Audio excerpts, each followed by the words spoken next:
Hujambo na karibu mtazamaji wa Zone Media. Jina langu naitwa Victor Moshi.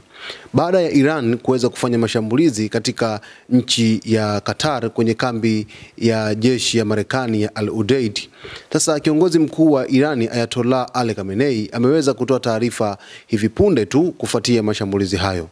Katika taarifa yake hivi punde, Irani iliipa Qatar hakikisho kwamba kambi ya Marekani iliyoshambuliwa na makombora ya Irani ilikuwa mbali na maeneo ya makazi na kwamba haikusababisha hatari yoyote kwa nchi ya Qatar na rafiki kwa watu wake. Irani imejitolea kudumisha uhusiano wake mzuri na Qatar, Baraza Kuu la Usalama wa Kitaifa la Irani lilisema katika taarifa hiyo. Imeongeza kuwa operesheni dhidi ya vikosi vya Marekani katika kambi Al Udeid nchini Qatar ilifanikiwa na kwamba idadi ya makombora yaliyotumika ni sawa na idadi ya mabomu ambayo Marekani iliyatumia katika shambulizi lake dhidi ya vituo vya nyuklia vya Irani, ilisema sehemu ya taarifa hiyo. Taarifa hii inalenga kuwatoa hofu nchi ya Qatar baada ya mashambulizi ambayo imeweza kuyafanya usiku wa leo hii kwenye kambi ya Al Udeid nchini Qatar, kambi hiyo ikiwa ni kambi ya Marekani. Sasa kumekuwa na hofu kuhusiana na kwamba Qatar imeingia kwenye hofu kufuatia mashambulizi haya ya Irani ambayo imeweza kuyatekeleza nchini Qatar, huku hofu ikizidi kuongezeka.